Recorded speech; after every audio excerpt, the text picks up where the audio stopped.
Nah, karena pada model primalnya tujuannya adalah memaksimumkan, maka pada dualnya tujuannya menjadi meminimumkan. Kemudian Z di sini kita ganti dengan variabel baru, let's say W. Nah, kendala pertama pada model dual itu ditugaskan untuk membentuk nilai variabel Y1 atau variabel dual pertama. Kemudian kendala kedua menjadi membentuk variabel dual kedua, let's say Y2.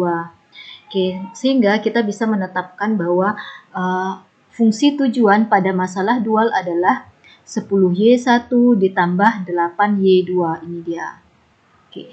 Nah, kendalanya adalah kita ambil dari kendala pertama, diambil dari koefisien dari variabel pertama ini, yaitu 1 kali Y1 ditambah 2 kali Y2 besar sama dengan 5 ini. Oke. Kenapa besar sama dengan? Karena tujuan kita meminimumkan ya. Kemudian kendala kedua di dual diambil dari transpos dari koefisien ini, kolom kedua, yaitu 2Y1 dikurang Y2 besar sama dengan 12 ini. Kemudian kendala ketiga diambil dari koefisien ini, yaitu 1Y1 ditambah 3Y2 besar sama dengan 4 ini.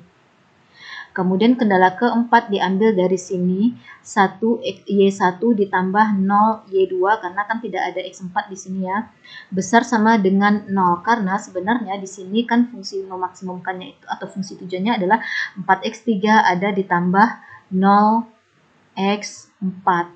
Nah, 0 disinilah yang berperan untuk ruas kanan di sini. Kemudian dari sini 1 kali Y1, tidak ada R di sini ya, tidak ada variabel artificial di sini. Kemudian maka di sini 1Y2 besar sama dengan negatif M, karena koefisien dari R-nya di sini adalah negatif M ini. Nah, Y2 besar sama dengan negatif M, berarti Y2-nya itu tidak berbatas tanda.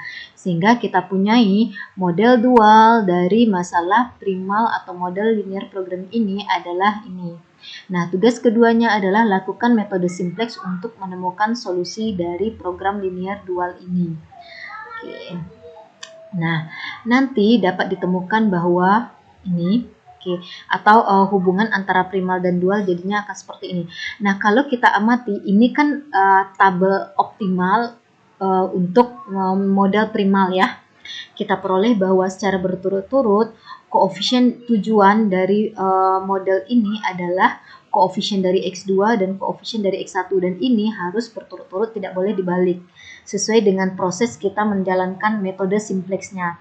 Jadi vektor atau matriks untuk koefisien tujuan itu adalah sama dengan koefisien dari variabel X2, kemudian komponen keduanya adalah koefisien dari variabel X1. Di mana kalau kita lihat pada fungsi tujuan, ini tujuan ya, objektifikan tujuan.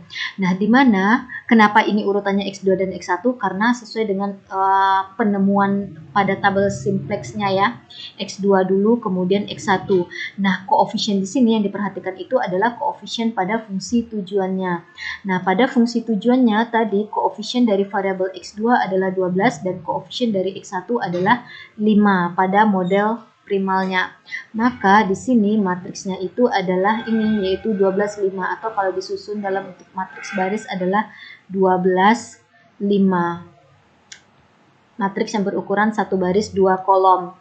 Maka nilai optimal untuk variabel dualnya adalah sama dengan koefisien dari fungsi tujuan aslinya, di mana di sini secara berturut-turut adalah koefisien X2 dan koefisien X1, yaitu matriks baris 12, 5. Ini matriks baris ya, maksudnya 12, 5.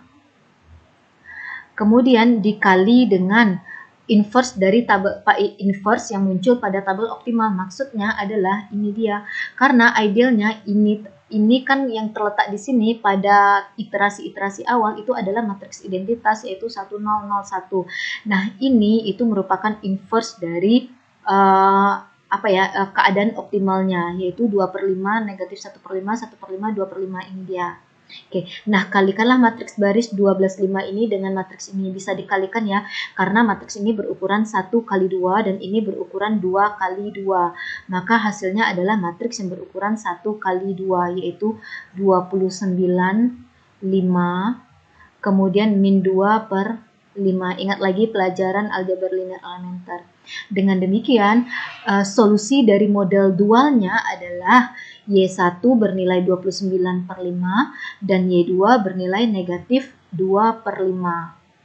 Nah, berikutnya, kalau tadi pada model primal, kan solusi optimalnya adalah X1 sama dengan 26/5 dan X2-nya sama dengan 12/5, di mana solusi optimalnya atau nilai optimum dari fungsi objektifnya itu adalah 54/5.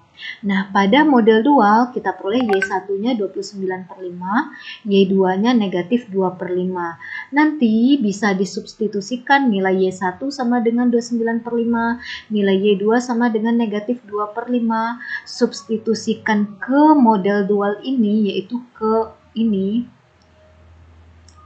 pasti akan diperoleh nilai W minimum itu adalah 54/5 juga. Tolong di verify itu ya. Katakanlah itu sebagai tugas ketiga yang harus dijawab nanti di menu diskusinya.